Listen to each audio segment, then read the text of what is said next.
Dober dan in lepo pozdravljeni, spoštovani novinarji. Dober dan vsem današnjim govorcem tudi. Danes bomo govorili o dnevu odprtih vrat zobozdravniških ordinacij, ki ga bo Zdravniška zbornica v okviru projekta Ustno zdravje letos izvedla prvič, potem pa upamo, da bo vsako leto ta projekt potekal v približno tem istem času.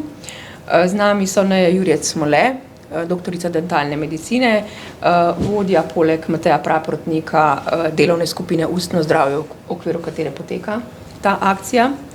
Potem je z nami gospod Davorin Gec iz Gospodarja zdravja. Z nami je zato, ker so pripravili aplikacijo za naročanje, in pa doktor Krunoslav Pavlovič, podpredsednik zbornice in predsednik odbora za zobozdravstvo.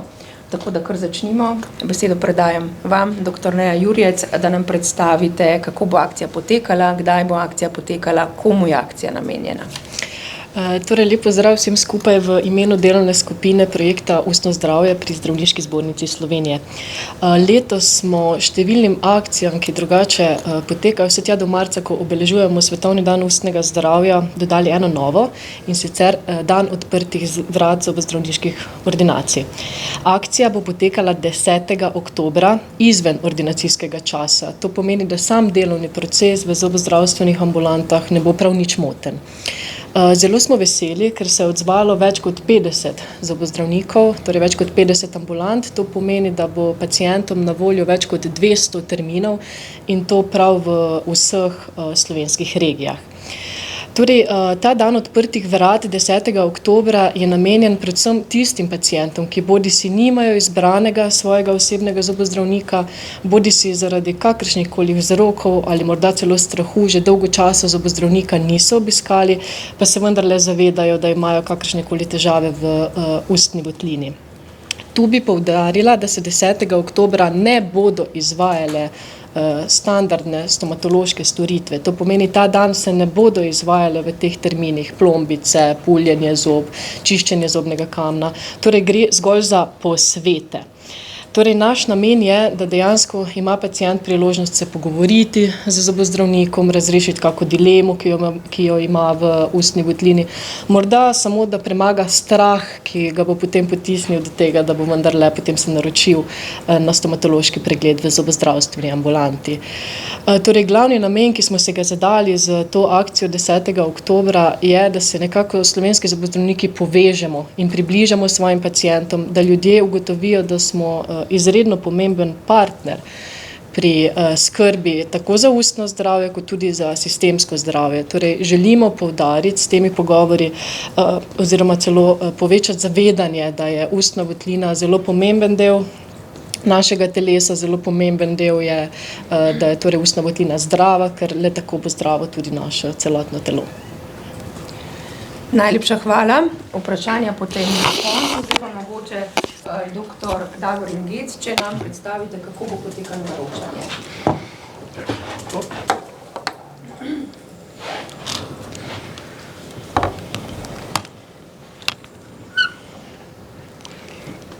Lepo pozdravljeni. Torej, moje ime je Davorin Gec, prihajam iz podjetja Gospodar zdravja. Mi se ukvarjamo z inovativnimi in naprednimi rešitvami v zdravstvu. Izdelali smo informacijsko podporo v zdravstveno platformo, v okviru katere smo potem tudi ugradili ta sistem naročanja, ki se uporablja na dnevu odprtih vrat za zobozdravstvene ordinacije. Zdaj vam bom predstavil, kako pacienti se naročajo na posamezne termine, ki so jih ambulante razpisale in so na voljo pacientom.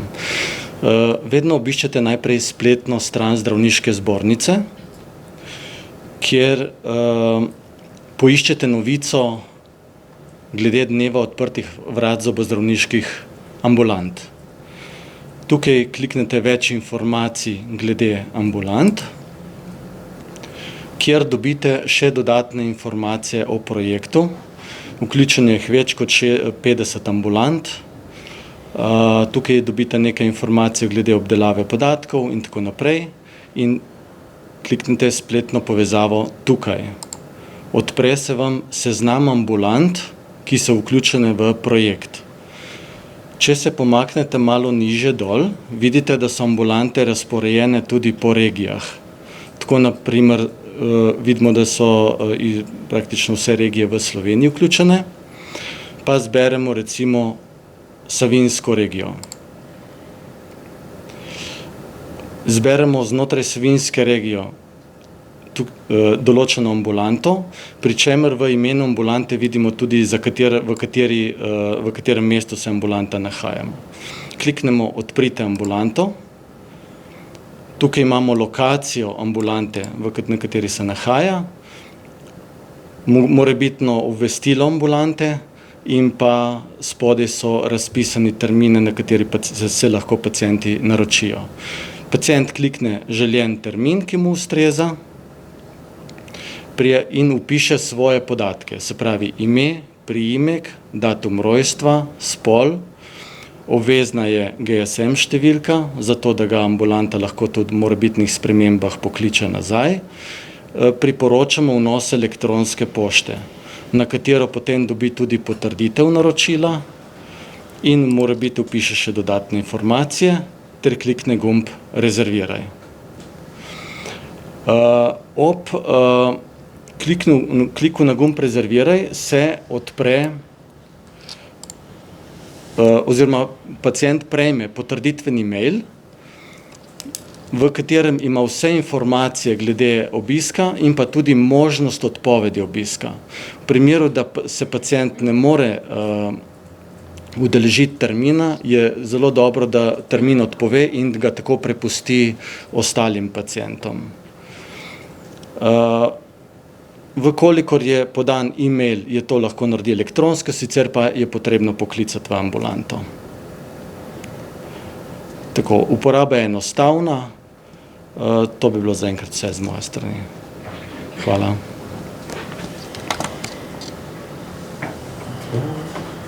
Najlepša hvala. Zdaj prosim pa še dr. Pavloviča za nekaj besed o akciji in v samih razmerah na področju zobozdravstva.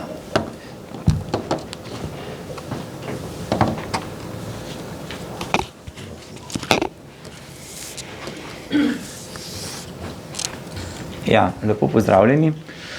Leta 2019 je Nacionalni inštitut za javno zdravje objavil raziskavo, kjer so ugotovili pravzaprav, da je rutinsko zdravljenje najpogostejši razlog zadnjega obiska pri zobozdravniku in da kar 13% odraslih zobozdravnika na zadnje obiskalo predvsem zaradi potreb po nujnem zdravljenju.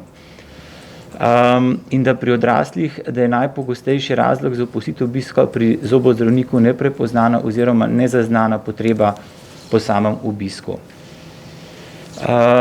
V preteklem letu je problematiko ustnih bolezni prepoznala tudi Svetovna zdravstvena organizacija, ki je svojo resolucijo in tudi strategijo začrtala državam članicam Evropske unije v bistvu potrebo po implementaciji ustnega zdravja v sistemske politike in tudi skrb države v smislu tudi sistemskega zdravja. Zavedamo se, da 3,5 milijarde ljudi pravzaprav zboli za ustnimi boleznimi, ki jih definiramo kot neprenosljive bolezni.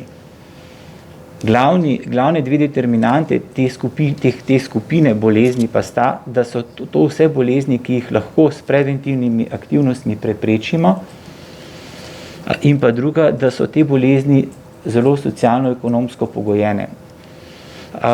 Med njih štejemo rak ustne votline, parodontalno bolezen in seveda karies. Kar je najpomembnejše je to, da povzročajo, se pravi, bolečino, slabšo kvaliteto življenja in odsotnost iz delovnega mesta ter tudi šole. Povezujemo jih s kardiovaskularnimi boleznimi, diabetesom, rakom, pljučnicami, prezgodnjim porodom ter tudi z zapletom pri zdravljenju teh bolezni. Torej, ena od ciljev te strategije Svetovne zdravstvene organizacije je preusmeritev tradicionalnega kurativnega pristopa zdravljenja ustnih bolezni proti preventivi in promociji. In zdaj pravzaprav mi smo ugotovili, da mi smo v bistvu ugotovili, ne,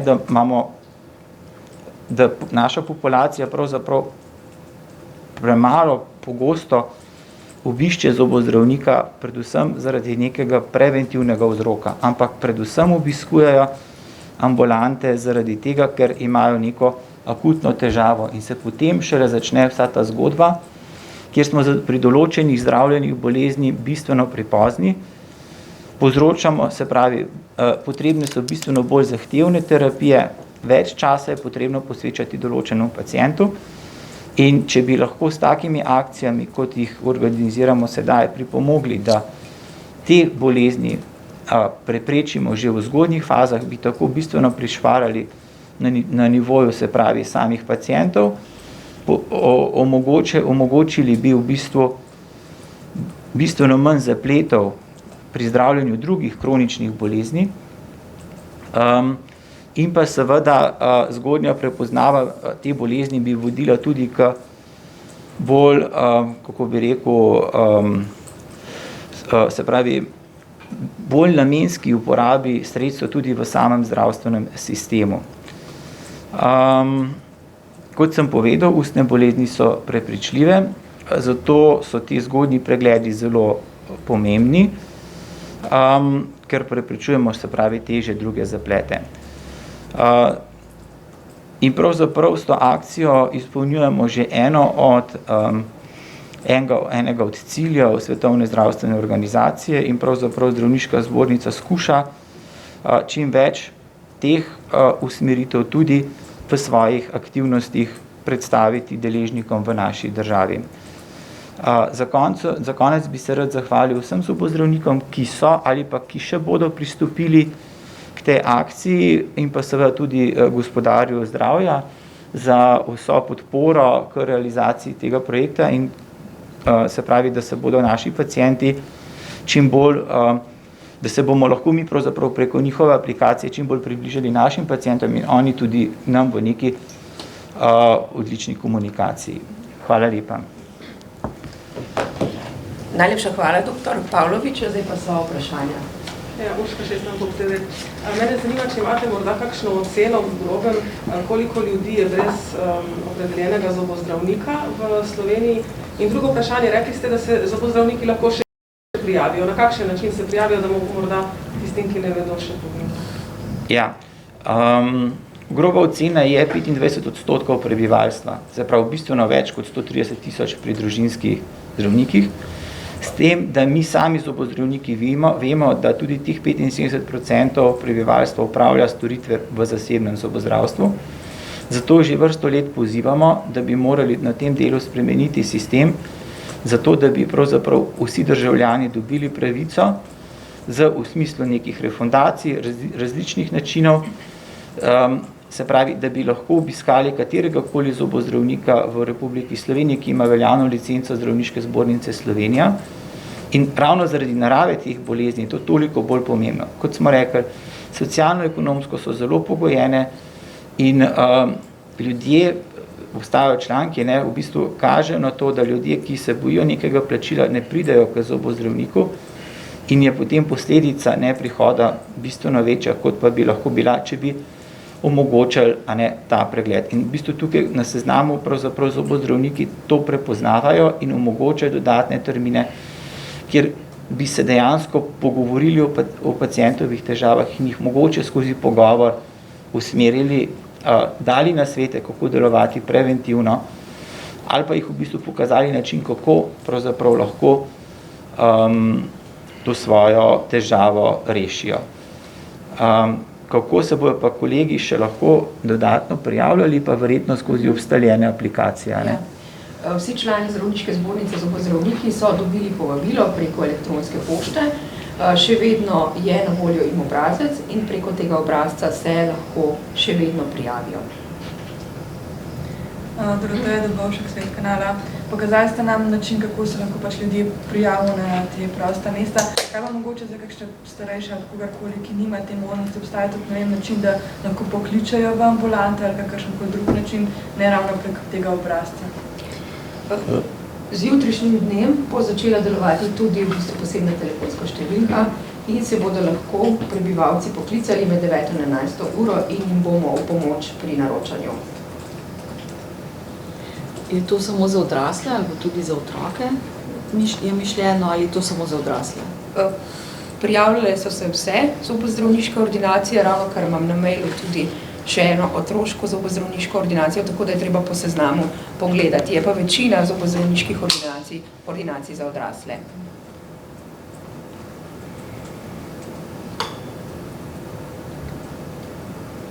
Še vprašanja? To ste imeli namen, kot smo slišali, da bi v bistvu postali tradicionalno, se pravi enkrat letno ali bolj pogosto? Enkrat letno. Enkrat letno.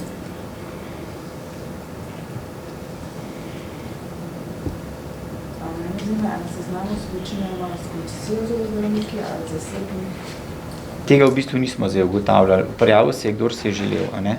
Različni so. Tudi če po seznamu pogledate, v bistvu so zdravstveni domovi, koncesionarji. In tudi čisto privatne ambulante brez koncesionarja. Prostor tudi, da lahko vzamajo tistega, ki pride na posvet. Se pravi, kolegica je omenila, da so termini razporejeni izven ordinacijskega časa. To se pravi, mi ne želimo prizadeti delovnega procesa s to akcijo, da bi zmanjšali dostopnost prebivalstva v osnovnih programih. A ne? Zato je bilo eksplicitno navodilo, da se to organizira izven ordinacijskega časa, ki ga predpiše Zavod za zdravstveno zavarovanje. Verjetno nekateri zobozdravniki imajo še na voljo prosta mesta, nekateri pa ne. Sodelovanje v akciji ni bil pogoj, da zobozdravnik še sprejema paciente. To pomeni, da v bistvu paciente boste zobozdravniki spodbujali, da se potem pač naročijo, kjer so prosta mesta. Ne. Pogoj, nismo izključevali tistih zobozdravnikov, ki več ne sprejemajo pacientov. Ker marsikdo čaka pol leta tudi, da pride samo do posveta in s tem smo omogočili, da bo do posveta prišel prej. Pa bo usmerjen potem na nadaljne obravnave.